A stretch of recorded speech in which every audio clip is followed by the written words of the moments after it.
ще получите нещо на мониторите да приемете. Да. Така че Ами, официално записваме. добре. Здравейте на всички тогава официално.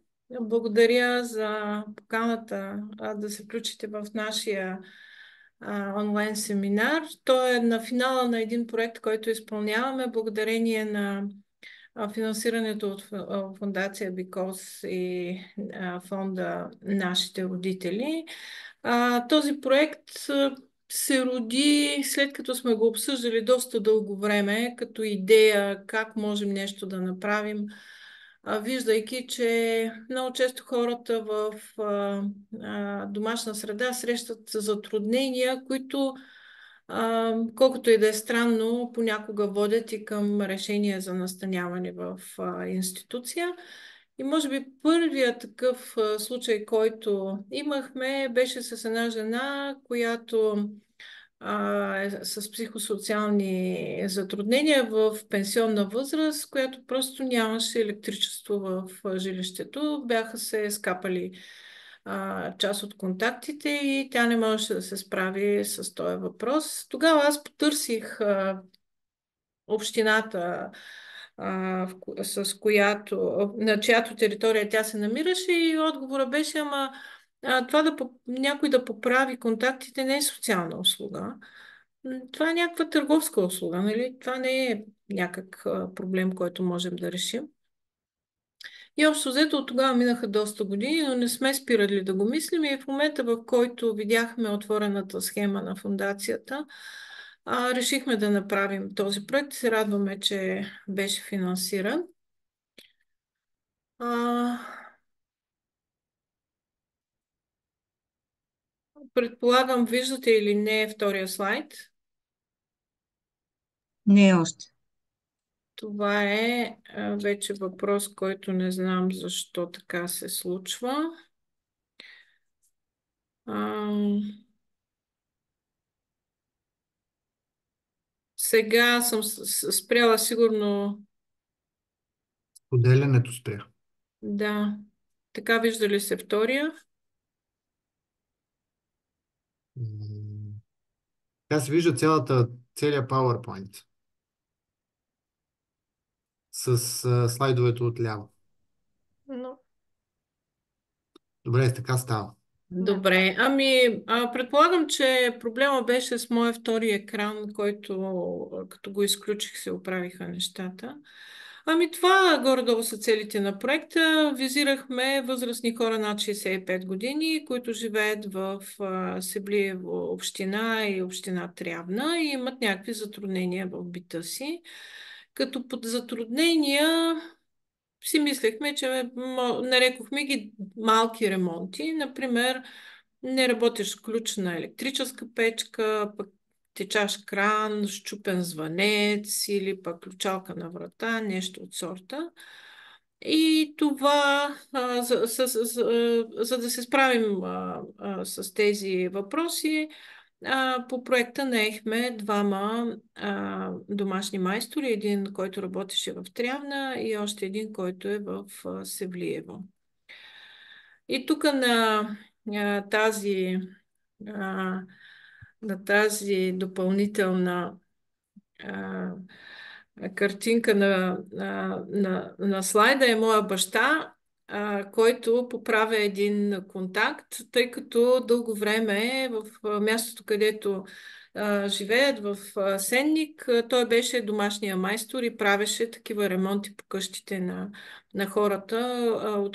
И някак той в някаква степен не стана и така идеен проект който имахме. Сега това, а, което а, имахме първоначално като притеснение в хода на проекта, беше как ще стигнем до хората, как ще разберем кои хора имат нужда. И първото нещо, което още в самия проект замислихме, беше да се обърнем към колегите в социалните услуги, които предлагат услуги в домашна среда. имахме очакването, че те ще имат тази изградена връзка с хората, за да не ни гледат като непознати, защото наистина знаем, че възрастните хора имат така проблеми с доверието и то не е, не е случайно. А, какво направихме? Потърсихме тези колеги. По-късно се оказа, че информацията някак не можахме много да достигне до нас. Потърсихме и кметове, и хора от читалищата. И някои от мненията, които чухме в хода на изпълнението, имаше в началото голям ентусиазъм, колко хубава идея, ето ние се сещаме за 4-5 жени, веднага ви насочваме. Това бяха първите случаи така, които очевидно от доста дълго време колегите са знаели за тях, чудили се как да се справят. Имаше и, разбира се, случаи, в които ни казваха, ние тук една инкасаторка не може да отиде да направи, да свали нали, информацията от измервателните уреди, защото не я допускат в къщата си. Много е сложно, няма кой да ви придружи. Това ще означава допълнителен ангажимент за още някой. И общо взето, така, другото мнение в другата крайност беше, нашите хора нямат такива проблеми, ние си ги знаем, всичко си е окей. В крайна сметка, в двете общини успяхме да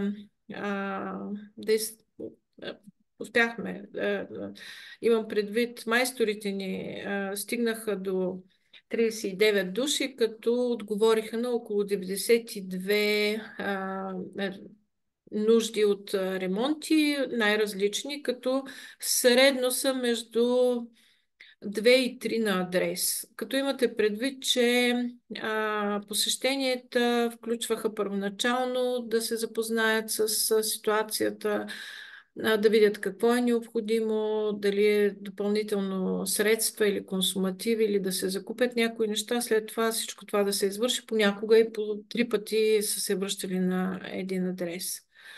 И тук мога да цитирам това, което чух от Малчо, нашия домашен майстор от Трявна, който каза, първо хората се притесняваха, пък после ме гонят по улиците и викат, ела пак, че тук се сещаме за още нещо, което можеш да направиш за нас. И аз много се радвам малко по-късно да чуем и него, защото видях, че се включи в нашата среща. В хода на изпълнението на проекта, напълно неочаквано, с нас се свърза Сдружение Севлиево и селата. Това са ни активни хора, които от около 3 месеца са се сдружили и се опитват по някакъв начин да отговорят на нуждите на хората в селата около Севлиево и Севлиево. Така че някак да се мобилизира местния ресурс за справяне. С тях ни предстои, тъй като сравнително наскоро се свързахме, предстои ни да изработим някакъв механизъм, по който да видим как може да продължи всичко това, за което в момента така вървим към разговори, е евентуално да ангажираме кметовете на населените места, читалищата или клубовите на пенсионерите, тъй като хората по места се познават безспорно повече и степента на доверие пък съответно е по-голямо. Може би тук е хубаво да кажа, че при подбора на домашните майстори гледахме тези хора да са разпознати, да ги познават в местата, където ще работят. И мисля, че в двете общини успяхме да стигнем до такива хора. Ето ни тук на една от срещите с Сдружение Севлиево и селата. И сега, на пръв поглед, темата на нашия проект, изобщо идеята да се подобри средата или идеята да се справим с някакви предизвикателства в нея, така може би изглежда малко по-далечно, особено за колегите в общините, които в момента са затруднени покрай ограниченията на финансирането, свързано с грижата в дома. И аз признавам се, че имах абсолютно същите притеснения, организирайки тази среща днес и споделих в къщи миналата вечер. Викам, бе, ние правим тази среща, ама те хората сякаш имат други проблеми, знам ли аз. И моята дъщеря, която се занимава професионално с организация на пространство, тя е интериорен дизайнер, ми каза, мамо, ти разбираш ли, че всъщност това е в основата? И каквото и друго да предложиш като услуги в домашна среда, няма да стигнеш до качество. Ще се опитваш, но нищо няма да направиш. То няма да е това, което ти ще очакваш, защото основата нещо не е окей. Там нещо се случва. И аз много мислих върху всичко това и тъй като през последните така години, може би защото около мен мои връстници имат много сериозни затруднения, свързани с грижата за своите родители, непрекъснато се появяват някакви такива въпроси. Какво да правя сега? Към кого да се обърна? Кого да потърся? Как да се справя? И аз започнах да се чудя защо нещо сякаш не е съвсем като хората в нашите услуги. Хем ги има, хем в момента, в който ни трябва нещо става. В един момент си викам, бе, толкова много жени от България отидоха и почнаха да гледат стари хора в чужбина, дали парите са проблем. Някои казват, ама ето аз давам същите пари, ама пак не мога да намеря човек. Какво става всъщност? И така в контекста на подобряването на средата и грижата за средата, се сетих за думите на моя колежка, която работи в чужбина. Работила е в чужбина като човек, който гледа възрастни хора, която каза, знаеш ли, че там няма изобщо проблем такъв, свързан с малък ремонт, голям ремонт, среда, не знам какво.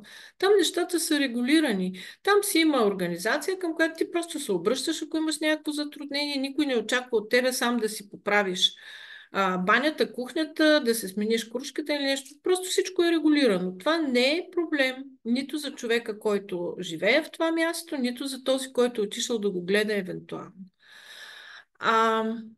И така, аз нямам отговор на този въпрос.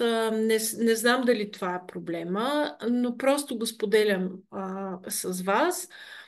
След това пак, подготвяйки се за този семинар, видях един изключително читав текст.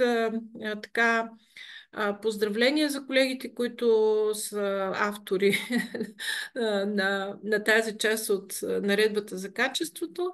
В приложение 24, което се отнася до асистентската подкрепа, стандарт 2 и критерий 2.1, в която е ясно и точно казано, че доставчика на услугите има ангажимент да извърши оценка на риска в средата и на средата, тогава, когато всъщност се предлага тази услуга. Моля да бъда извинена, ако направя обобщение, което не е валидно, но според мен на този стандарт малко, може би, не се обръща особено внимание. И бих искала нещо друго да кажа, че са много важни, според мен, рисковете в средата, ама те са такива спрямо конкретния човек и не биха били такива, ако, да речем, друг се намира там на това място. Т.е. биха били по-малко или не биха изобщо били сериозни пречки. Така че разбирането за въздействието на средата, влиянието на средата, значението на средата, за начина по който функционираме, има много отношение към изобщо начина по който се справяме, предлагайки услуги. И аз тук ми се иска да дам възможност на Митко да ни разкаже малко повече за всичко, което той знае по отношение на средата, бариерите в нея, как да ги преодолеем и да не забравяш, Митко, да ни разкажеш за танца в снега. Сега всички ще чакат танца в снега, но първо ще кажа други неща. Добре.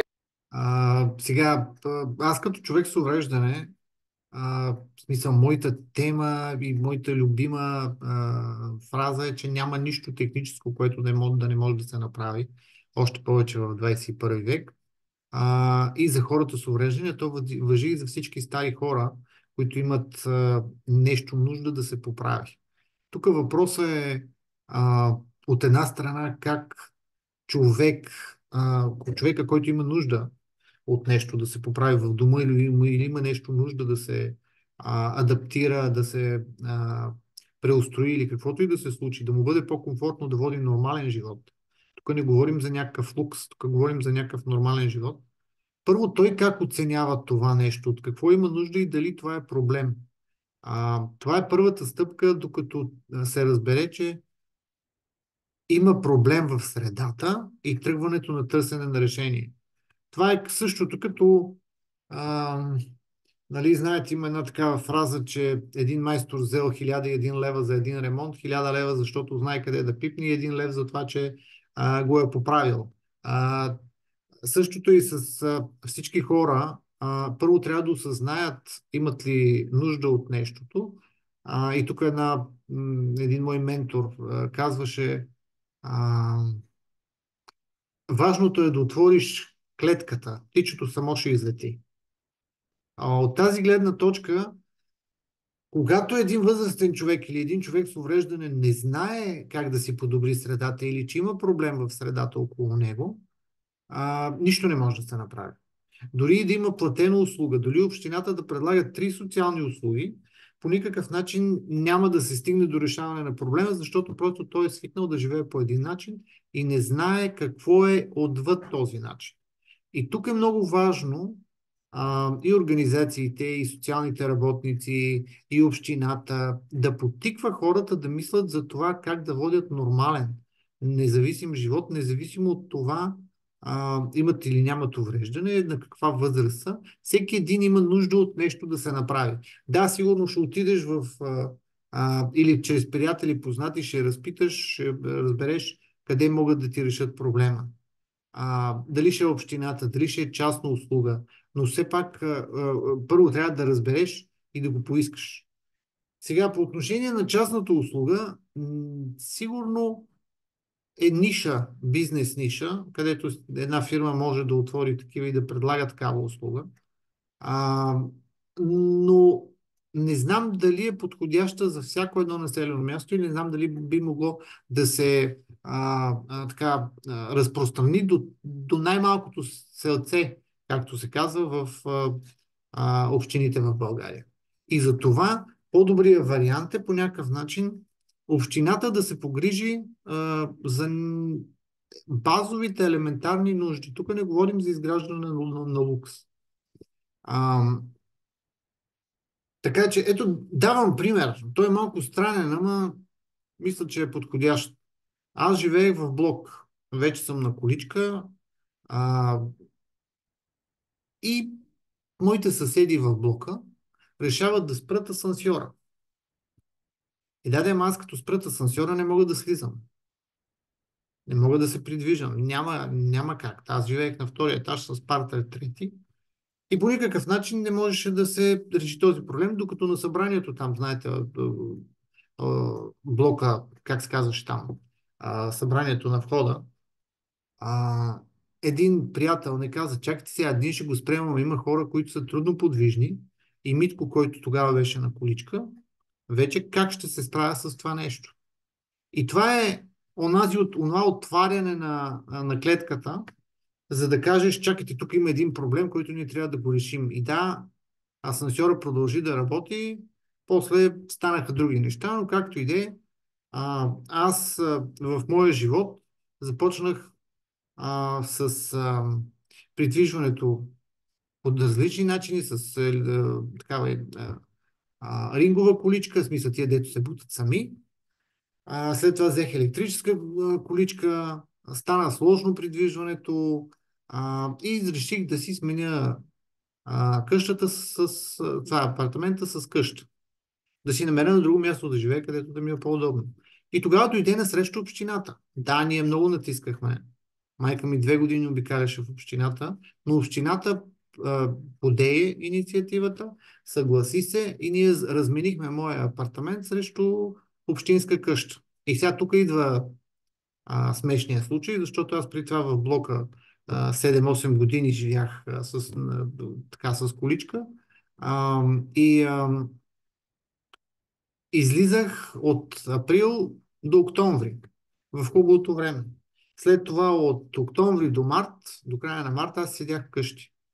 И като дойдохме първата зима в къщата и като падна първия сняг, аз излязох навън и като от малките деца върта гуми, образно по-мъжки, както се казва, въртя гуми точно пред портичката, защото се образувало нещо като локва.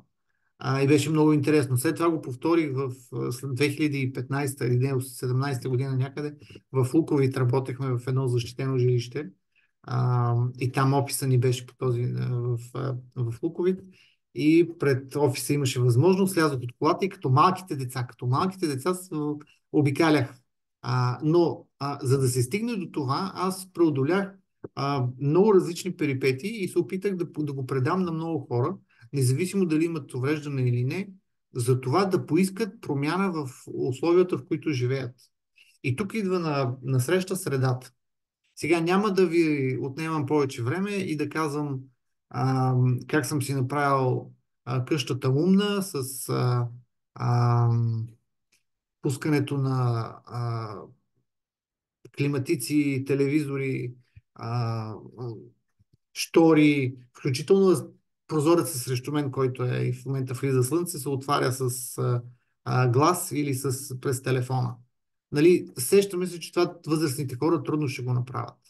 Но те имат нужда, мисля, че Надя ми е разказала за един случай как а, жена не е имала достъп до тоалетна, защото тоалетната е била външна. И никой не й е казал, че има химически тоалетни, които тя може да ползва.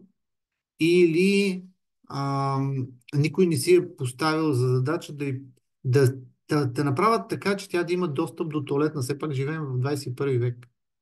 А, тази оценка на средата трябва да бъде в основата на всичко, което се прави. И след това идват прекрасните хора от общината, които по някакъв начин ще разберат проблема и ще се опитат да направят нещо. Пак казвам, ясно е, че сигурно е търговска ниша и някой може в последствие да го развие като собствен бизнес. Но все пак общината е първото място, на което човек би се обърнал. Или най-близкото място, където човек би се обърнал. Дали има нещо такова. И след това да се работи с тези хора, да разберат къде е проблема в средата и да се предложи решение. Естествено, влизат и прекрасните хора, като вашите, как ги нарече? Майстори. Много хубава дума и може би трябва да се върне в български язик. Домашен майстор. Подобаващо, защото майстор е титла. То не е просто думичка, то е титла на човек, който под някаква форма е научил нещо и иска да помогне на другите. Така че, дай Боже, повече общини да откликнат, да бъде разработена такава социална услуга. Сега, не мога да... Аз имам проблем с социалните услуги, но това е друга тема, защото като кажа социална услуга и си мисля за центровете за настаняване от семейен тип или някакви други такива услуги, които предлага общината и аз сам малко настръквам от тази метафора и не по-точно от това определение, но както и да е, трябва да има една услуга общинска, както жилищната политика, която трябва да подпомага и нашата тук община по някакъв начин Видинската ми съдейства да се случи, както изградиха социални жилища, където вкараха хора с увреждания или хора социално слаби и така нататък. Но това трябва да го има като идея в общинските власти и да намерят прекрасните майстори, които да свършат работа. Това мога да кажа, как се казва, мога да говоря още много, ама стига толкова. Надя, извинявай, ако се отплеснах малко. Напротив, напротив, Мите, благодаря за нещата, които ни каза.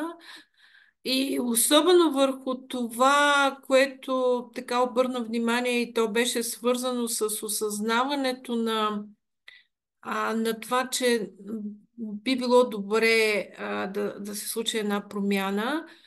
Аз мога да споделя, че непрекъснато се опитвам да подобря средата, в която живеят моите родители и непрекъснато а, те даже имат един израз, командирката се прибра, оле майко, тук какво ще е измислила ново, нещо ще премести, нещо ще направи. А, не, къде на майтап, къде на шега, нали, аз разбирам, че това някак е трудно да бъде прието. Или аз, ако виждам нещата по един начин и си мисля, че ще бъде удобно за тях, това съвсем не означава, че те са готови да го приемат или смятат същото. И аз, преди да минем нататък, много ми се иска да чуя Ани с един неен опит по същата тема, защото ние доста си говорихме точно във връзка с точно това как приемаме идеята за някаква промяна. Благодаря, Надя. Зачудих се в първи момент, кое точно искаш да кажа от всички неща, които сме си говорили, защото много неща ми минаха през ума, докато слушам. А, но се сетих, кое имаш предвид. Подобряването на средата, на което бях подложена в края на тая година. Нали това? Именно.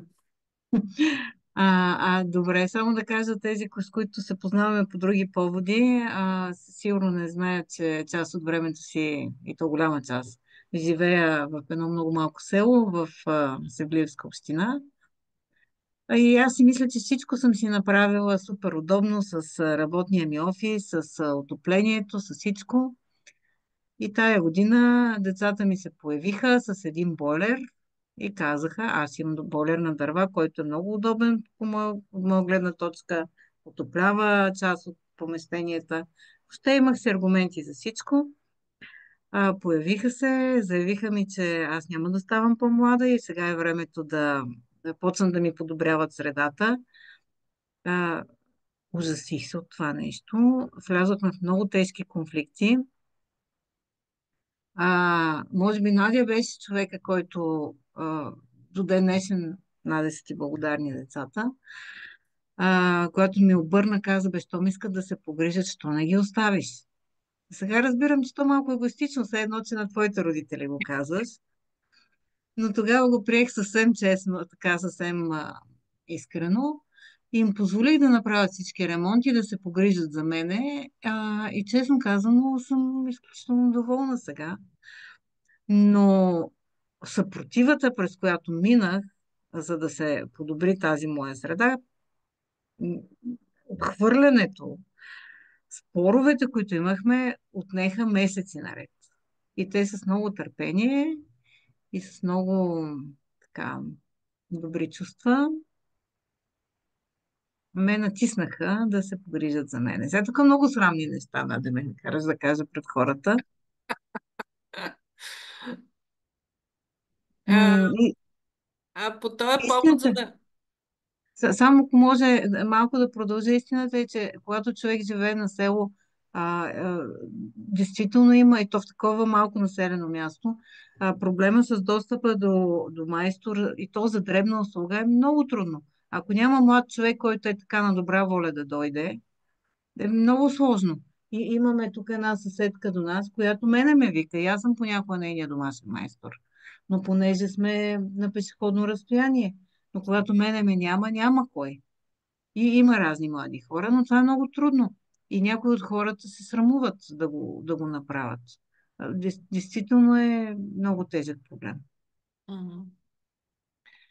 Добре, много благодаря на Ани. Аз продължавам още мъничко нататък, преди да дам думата на останалите колеги. Като си мислихме защо е добре да се оцени средата, не сме имали предвид само кога става въпрос за потребители и предоставящи социални услуги в домашна среда.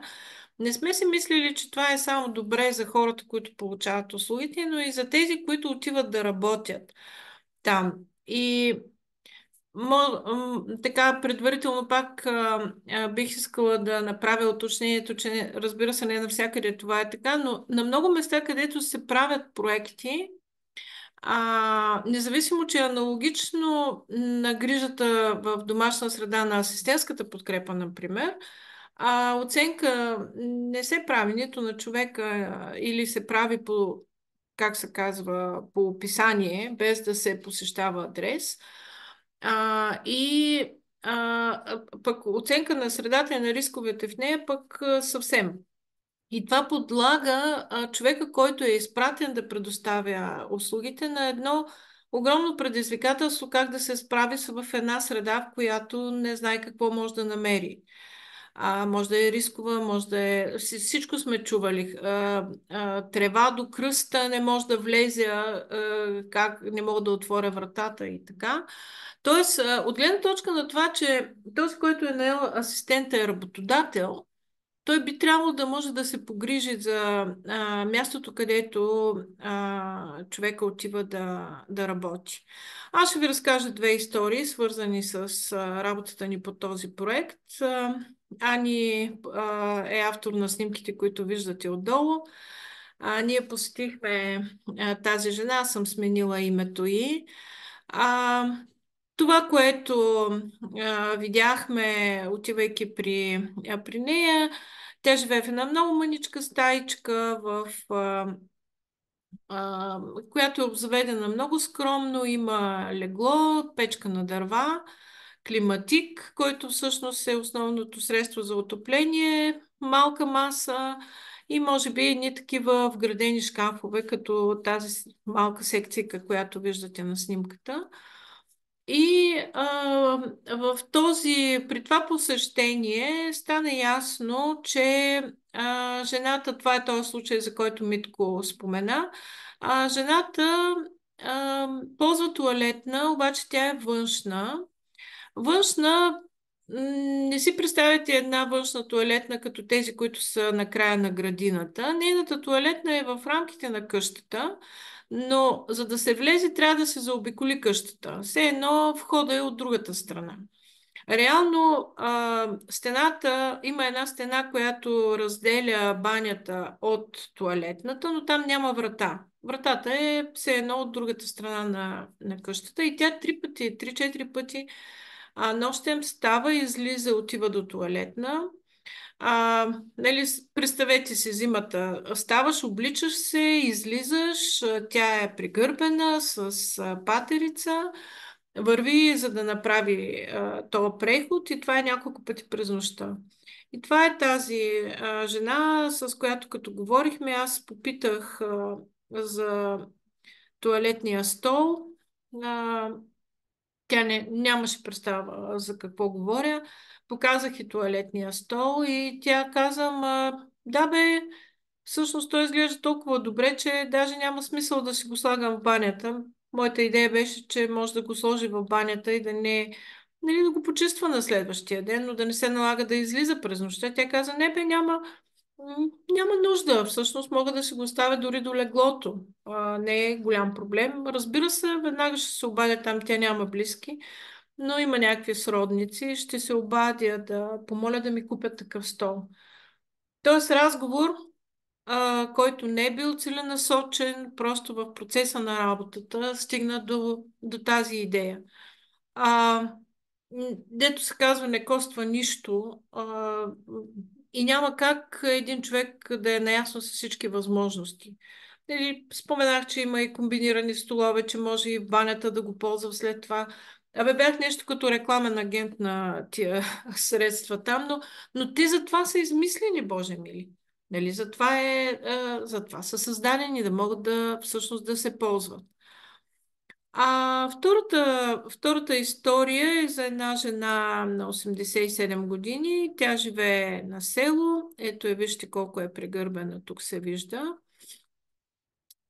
Буквално е така сгъната на две.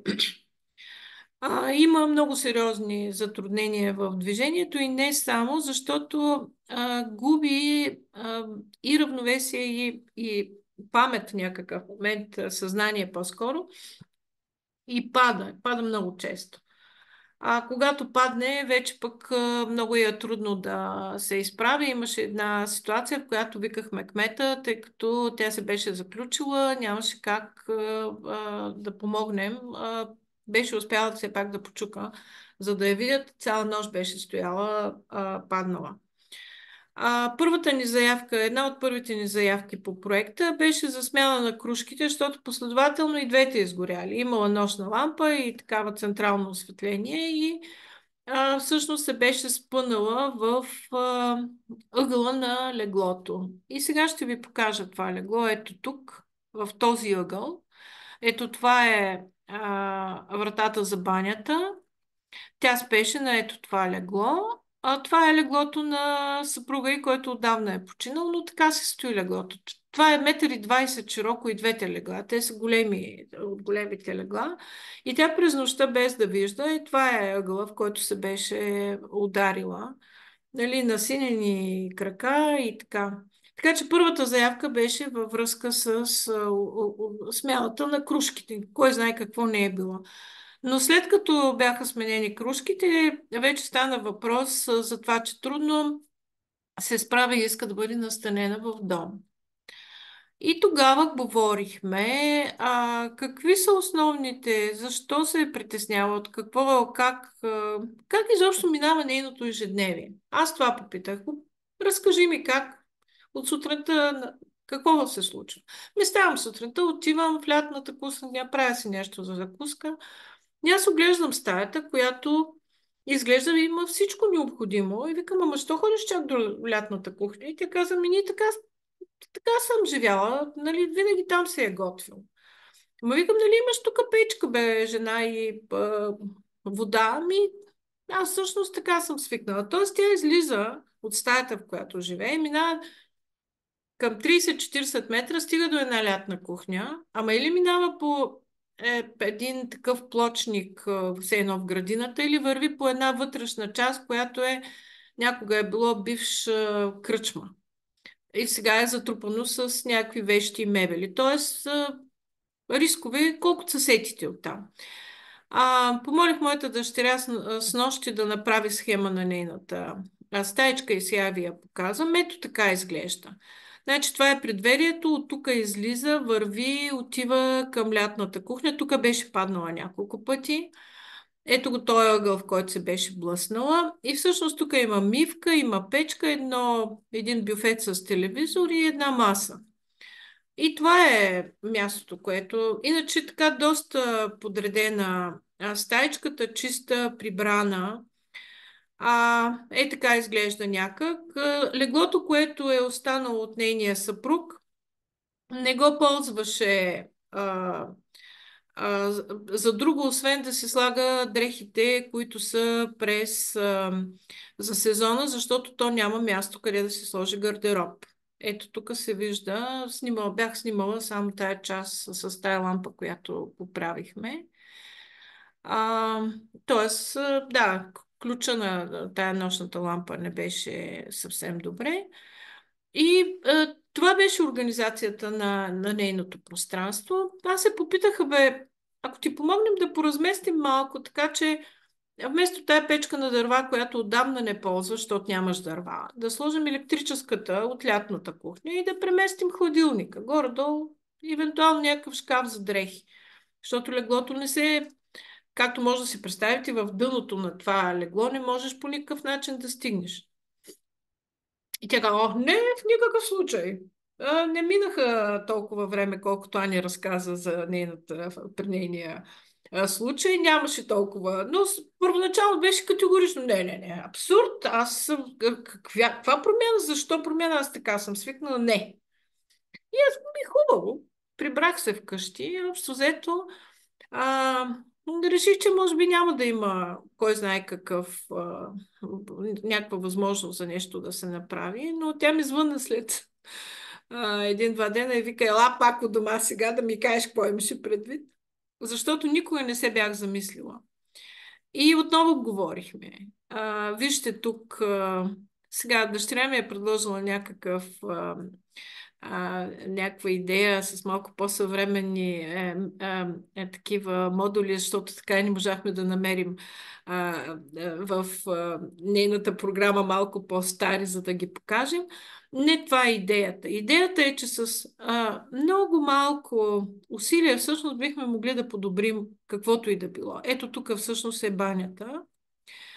Тук би могъл да се сложи един хладилник и всъщност цялото това пространство става абсолютно достатъчно, за да може тя да живее, без да се налага да върви маса време, за да стигне да си наготви и после да носи, защото представете ли се, тя се храни на тази маса, между другото, но готви в кухнята. Тоест тя 3 пъти на ден ходи и носи едни такива съдинки със себе си, за да си пренесе храната.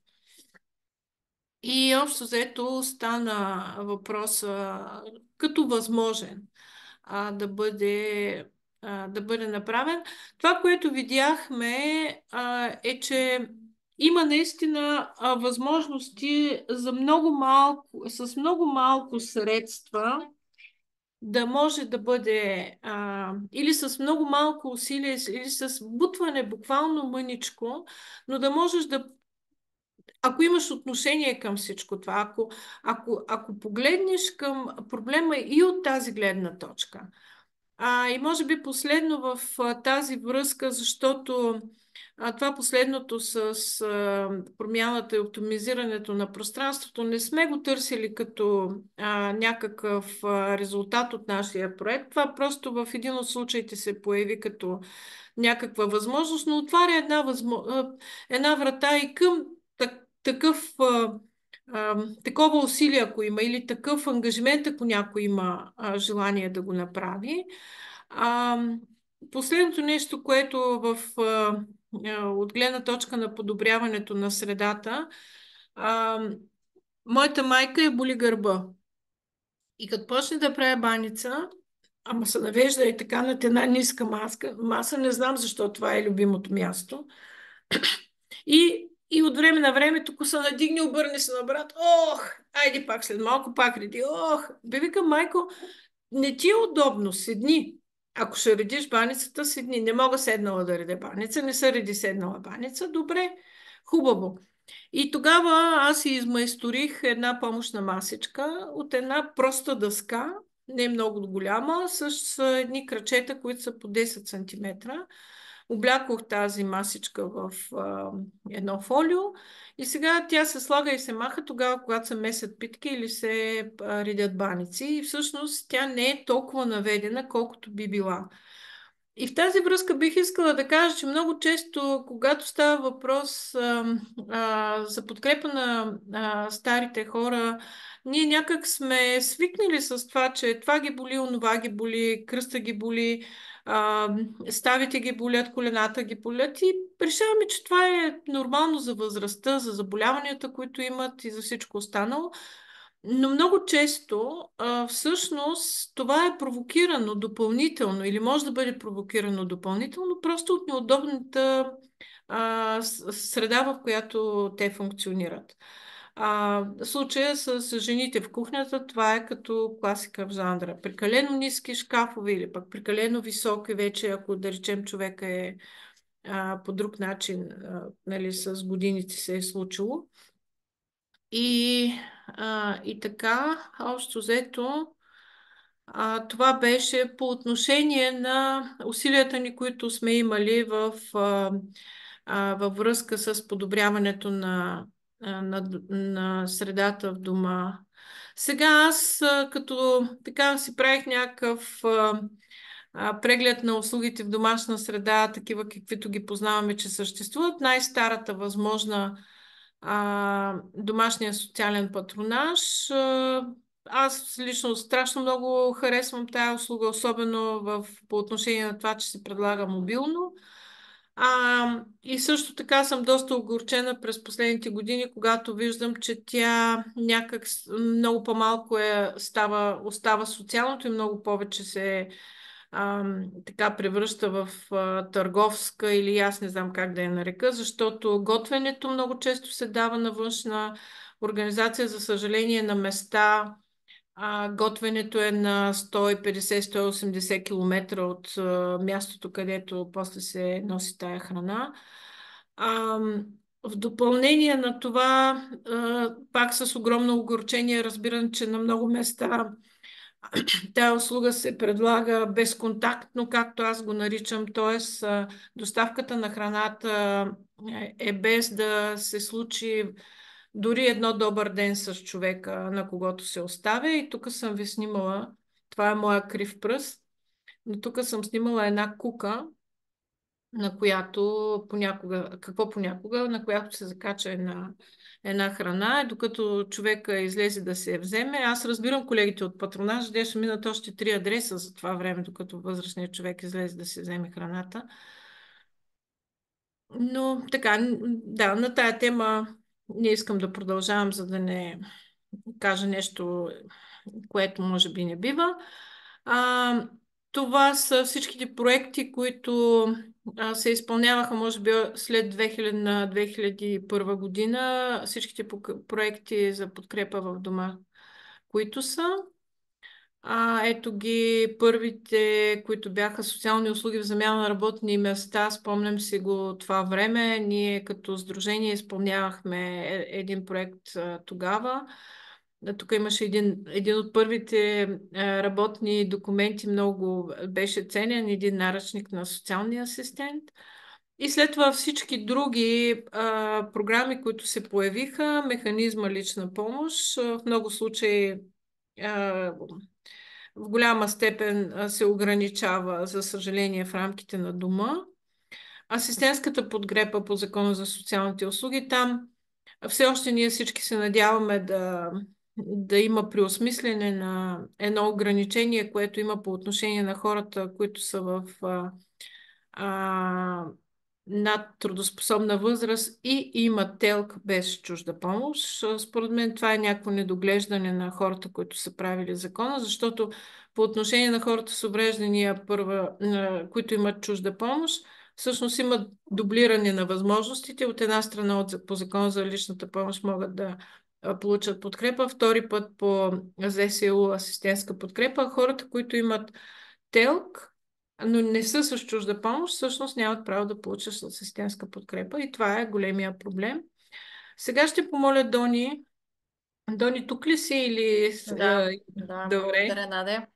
Да ни кажеш за опита от работата на терен, от всички онези възможности, които могат да бъдат направени на място, за да се мобилизира местния ресурс. Аз като цяло вярвам, че няма случайни неща и че този проект се случи точно в подходящото време.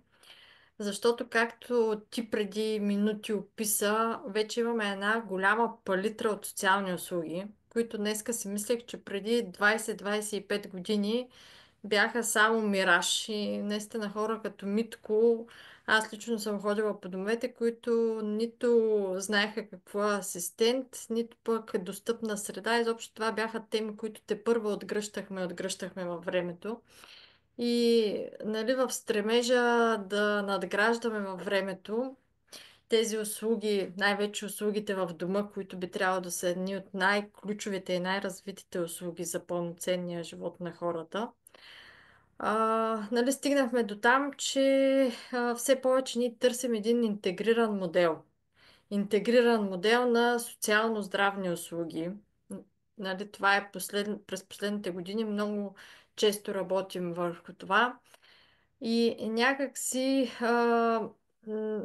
поне и аз и ти, като сме ходили и сме разговаряли с социалните асистенти, много често срещаме в споделянето на тяхното ежедневие да казват, ама той ме кара да правя и това, което не ми е в длъжностната характеристика. Тоест, отивайки на терен, човек действително вижда много от потребностите, които не винаги, дори на първа среща, дори на първа оценка на потребностите, успява дори един социален работник да види, които изникват после във времето, когато се общува ежедневно с тях. И аз така, сега в хода на дискусията, все повече си мисля, че би било чудесно, ако успеем един домашен майстор да бъде интегриран в някаква по-глобална услуга, точно от там, където и ти в увода си каза, защото е много важно домашния майстор да е разпознаваемо и доверено лице. То да е свързано с някой друг фактор в общината или в социалната услуга, които вече хората са изградили някакво доверие. Защото ключа за успеха за една социална услуга е естествено кой я изпълнява и кое е лицето. И много се радвам, че така човека, който затрявна си бяхме набелязали, нашия домашен майстор Малчо, е човек, който реално 4 или 5 години предоставяше, транспортираше храната в домашен социален патронаж, но не както ти каза, нали, буквално до вратата. Контакта с хората беше много добър. И както и той самия сам казва, защото сигурно после няма да го каже, дори и сега, когато ме срещнат с колата ми и си мислят, че още им карам храната. Така че много ми се иска и съм сигурна, че въпросът не е финансов, защото, както и с Надето се говорихме, в момента, благодарение на усилията на много организации, на Министерството и на Агенцията за социално подпомагане, АКСУ, пари има. Въпросът е да ги насочим в правилната посока и да достигнат до подходящия начин до хората. Дори и сега, докато говореше Митко, си визуализирах как Агенция за хората с увреждания редовно обявява финансов ресурс за преустройство на жилище, за преустройство на достъпна среда, който съм сигурна, че процента, който се ползва, е много, много малък поради много причини. Първо, защото хората не знаят как да кандидатстват. Второ, защото после няма кой да го направи.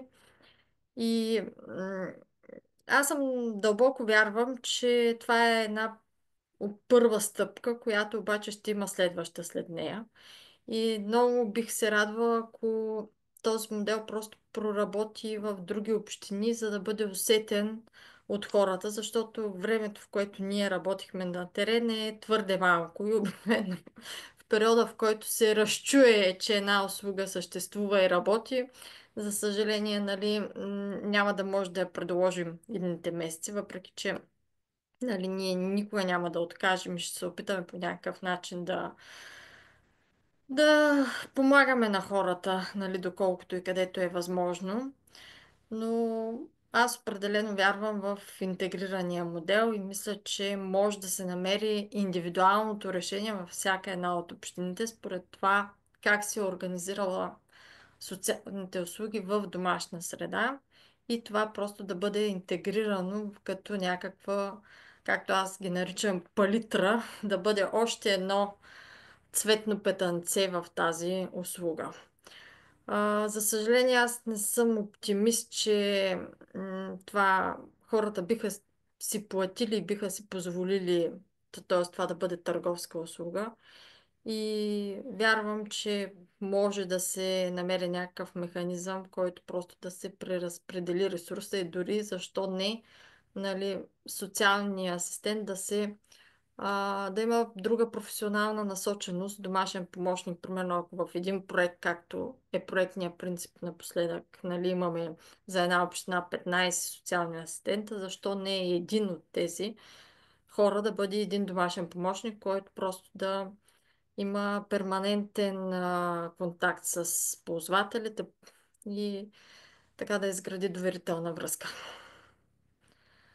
Ами, Радвам се много на тази среща. Благодаря на Надето за ентусиазма, емоцията, който вгради в този проект и естествено на Малчо, който е нашата жива връзка. Митко иска нещо да ни каже.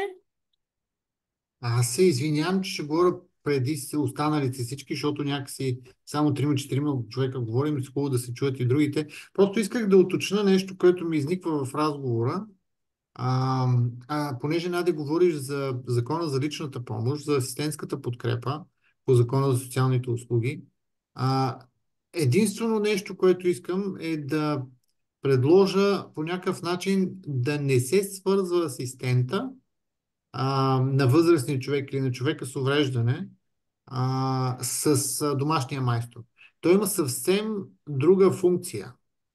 Той е човек, който подпомага в ежедневието за лични или въобще нужди, които човек не може да свърши сам. Това не означава, че той не може примерно да смени кружката, когато е изгоряла, но не може да прави ремонти.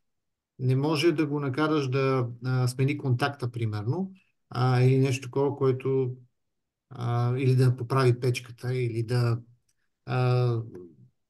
Това исках само да уточна, Надя, извинявай. Няма проблем, само обаче да направя едно важно уточнение за асистента на Митко, който прави всичко това повече от всеки домашен майстор, включително и неговата количка. Видях на екрана Малчо. Малчо, ще те помоля да се включиш и да ни кажеш така, за различни места, които си посетил, какви са били заявките, които хората са имали към тебе. Знам от теб, че а, така, имало е и те различни очаквания, включително и да премахнеш една вана, както ми беше казал. Но какво горе-долу така най-често според тебе се случваше? Само си да направи така, че да можеш. Или пък аз мога да ти го... Май не мога. Мите, как можем да му помогнем на Малчо? Можем ли от разстояние? Не успява май да се... Единствено може да поискаме да се примерно може да излезне в момента нещо, да се натисне, да се отпуши това Нещо, микрофона. да, излизате и предполагам, че ни чуваш Малчо. Ето сега е вече готов. те чуваме. Да. Включих го. Микрофона не беше включен, обаче телефона, понеже съм на телефона, иска разрешение за ползване на аудио, включих го. Ами, какво да ви кажа? Аз първо да ви кажа, че съм на телефона и батерията ми е към края, но по принцип, нали, повече от хората са разбрани и действително оценяват помощта, която ми извършвам. Има хора, нали, които злоупотребяват, нали, свършиш им 2-3 работи, които са написали, пък те искат още толкова да се свършат, повечето от които не свойствени. И когато им откажа, нали, им каже, че имам други задължения, и почва да се сърдят. Но както да е, като большинството от хората, нали, добре приемат. Ние, както каза Доника, но доста време карахме храната и повечето хора от социалния патронаж ги познавам, пък и града е малък. Аз съм от 60 години съм тук в града и повечето хора познават и мене и родителите ми, тъй че не съм имал проблеми с доверието на хората. Просто малко е трудно на всеки да окажеш съдействие и да му отговориш на изискванията, но доколкото можем, нали, се стараем, доколкото ни позволява времето и силите, се стараем, тъй че, нали, за сега няма съществени проблеми с оказване на тая услуга. Действително, както каза Надежда, нали, някой път се налага по 2-3-4 пъти да се ходи на адреса. Един път да се види какъв е проблема, втория път да се купят, нали, нужните материали, нещо не пасва, след това е изникнало нещо допълнително. Тук е повод още веднъж да ти благодаря за всичко, което направи в Трявна, за отношението към хората и към нашия проект. И дай Боже да имаме възможност да продължим. Благодаря ти, Малчо. Да, каквото можем, нали, така, до всеки момент, че ми свърши батерията, ако изключи, нали, да не се чуете. Ако имате някакви въпроси, Добре. И слушах всичко внимателно, нали? Съгласен съм с вас. Аз нямам кой знае какви забележки. За Добре, сега благодарим ти. Много ти благодарим. няма нищо. И аз ти благодаря за съветите и за другите неща. Добре. Благодаря. Ами ще изключвам, нали така, защото след няколко минути ще изключи батерията. Пък Добре, благодарим ти. Благодарим ти, че ще се следващия път ще включи. се подготвя с зарядно или с лаптоп. Ще има повече време. Да, Добре, добре, благодаря. благодаря, всичко най-приятен ден. Приятен. Не знам дали в групата е Станимир, другия ни майстор. Стори ми се, че влезе по някое време. Нямам идея дали остана. Или пък другия Станимир, пък който е от Сдружението. А, да. Здрасти! Здравейте, здравейте на всички. Това А, е, това е Станимир Стойчев, който е от Сдружение Севлиево и селата. Предполагам, че си ни слушал. Кажи ни сега ти. да, през цялото време беше много интересно за мен. Извинявам се, но в автомобила съм, няма как ангажимент. Няма проблем. Да, и през телефон, разбира се. Ами, много така зареждащо, много емоционално, много неща научих, които аз не знаех. Както ти каза, ние сме отскоро от 3 месеца Сдружение Севлиево и селата. 17 човека, основахме го, като идеята е и ние да се опитваме да помагаме на колкото може повече хора. Като до сега, ти знаеш сега, и нека и колегите да разберат, нямаме реализирани проекти, те първа може би предстои, но въпреки всичко се справихме и продължаваме да се справим, мисля, че доста добре с нещата, които сме подели. Дарихме доста дървесина за отопление, 80 кубика, доста подаръци направихме на възрастни хора, на пенсионерски клубове, телевизори, тон колони за озвучаване на социални домове и много други така неща. В момента даже пътувам към един разсадник, опитваме се да реализираме инициатива за Трифон Заредан да раздаваме овошки, което е, не знам как да кажа, мисля, че добре би се приело, но направи ми впечатление, че ние също сме сред възрастни хора, и хора, които имат нужда от помощ, но това, на което ви обръщате внимание, ние сме останали слепи за него. Може би като по-млади или като по-малко опит.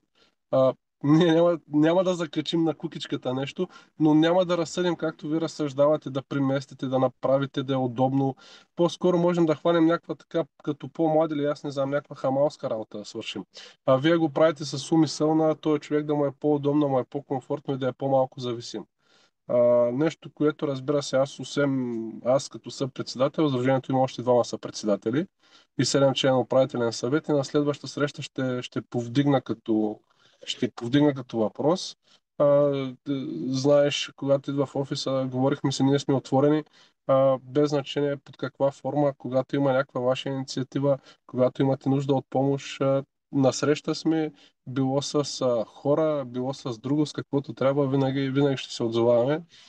Хубавото е, че в Сдружението имаме, нали, и 3 общински съветника, които са в момента действащи. Имаме двама бивши общински съветници от предишния мандат, плюс един кметски наместник и няколко кмета на населени места. За тези 3 месеца може би така само недоверие ни гледаха, когато го направихме, понеже ние сме по-млади, по-емоционални, решихме, нали, да го афишираме, да го обявим така, да е по-помпозно, да открием офис, да го направим както си го представим, както може би на Запад. И ами повечето хора си помислиха, то сега, тото и какво и как, що, но прави впечатление, особено тая година, вече почват села, в които не сме стигнали. Те са 4-5, извинявам се, в които все още не сме ходили от община Севлиево, те са 32 на територията на общината. Те ни търсят да отидем, да си говорим, да видим какво можем да помогнем. Така че мисля, че стигаме до хора. Имаме голяма фейсбук група с над 27 000 последователи. Там постоянно всички инициативи си качваме. В момента върви кампания, която е доброносец с доброносците в Севлиево. Нещо старо, нещо ново, нещо ненужно, но запазено, на което не му трябва, може да донесе в офиса. Събираме в офиса. Сега предстои през феврари да почнем да даряваме. Не мога да си представя колко много дрехи имаме събрани. Не знам как, може би един микробус до сега имаме дрехи събрани. Така че ако имате някаква идея къде или ако знаете някой, който се нуждае, наистина са нови, хубави са нещата, можем и това да помогнем.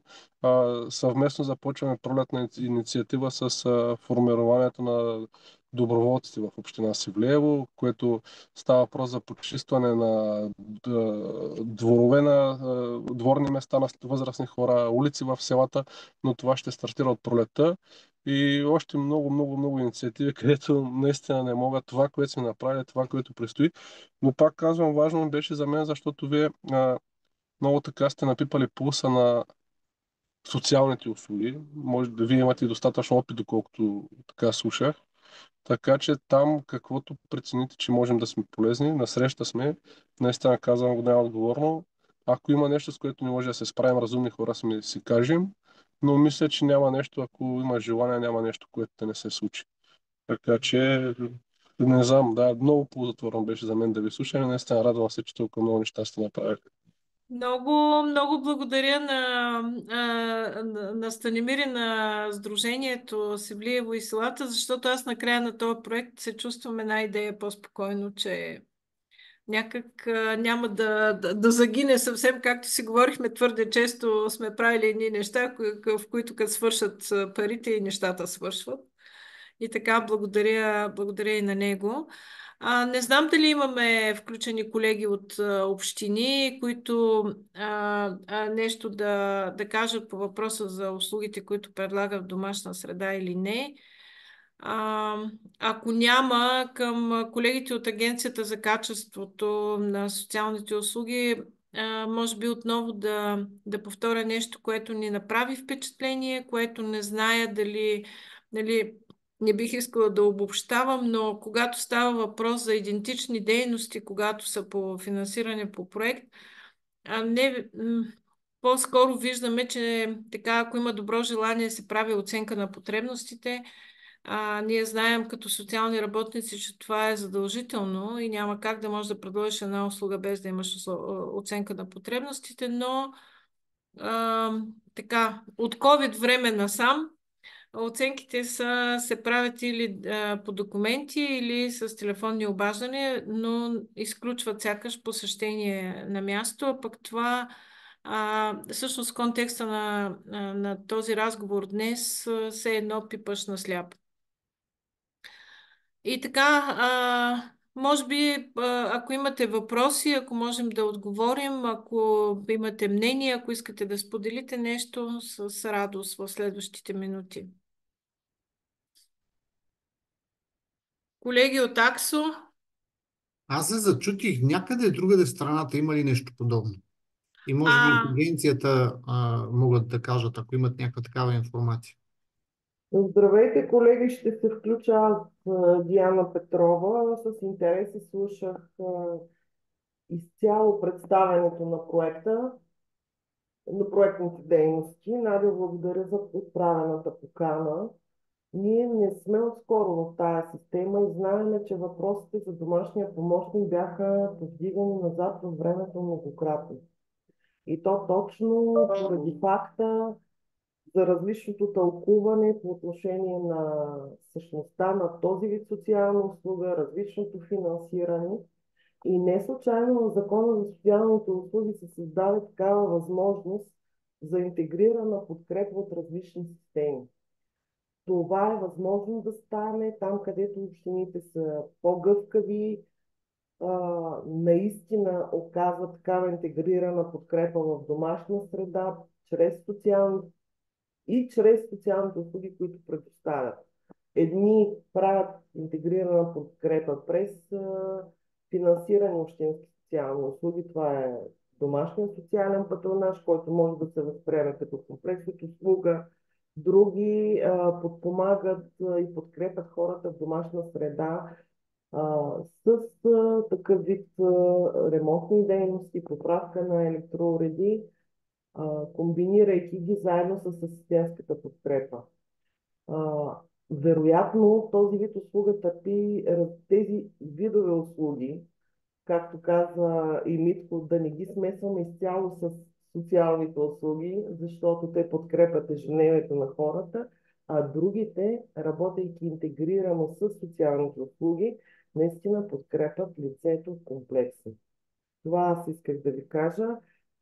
Не случайно имат по програма Развитие на човешките ресурси все нови и нови модели на интегрирана подкрепа. Последната схема, за която знаем, е свързана с навлизането и на технологиите в социалните услуги. Знаем всички за телеасистенцията и телекера. И предполагам, че и домашните помощници ще намерят място в предоставяне на грижата за домашна на грижата в домашна среда, наистина като превенция за преодоляване на институционализацията на тия хора. Благодаря много, Диана. Благодаря. Аз знаех преди много години за някакви проекти. Мисля, че на община Ямбол беше или поне съм присъствала на някакво представяне на техен проект, така доста бяха казали, че хората имат нужда, бяха установили тази потребност. И ние също виждаме, в смисъл, наясно сме, че има нужда. Остава да видим как да можем да преодолем пък всички други наши си препятствия. Аз си мечтая за това да можем първо да отидем да направим оценка на средата и после да пратим нашите майстори, а ние не винаги можехме точно така. В рамките на този проект по-скоро имахме заявка, те отиваха, после коментирахме какво са виждали и така малко постфактум. Надявам се, ако имаме и възможност наистина да осигурим някакво продължение, че ще се постараем да видим и възможностите на една такава малко по-различна оценка на риска. Пак се връщам към този стандарт, който е в приложение 24 във връзка с асистентската подкрепа и който за мен е така много важен и не знам до каква степен оценява. И така, добре. Ако някой друг, ако иска нещо да сподели.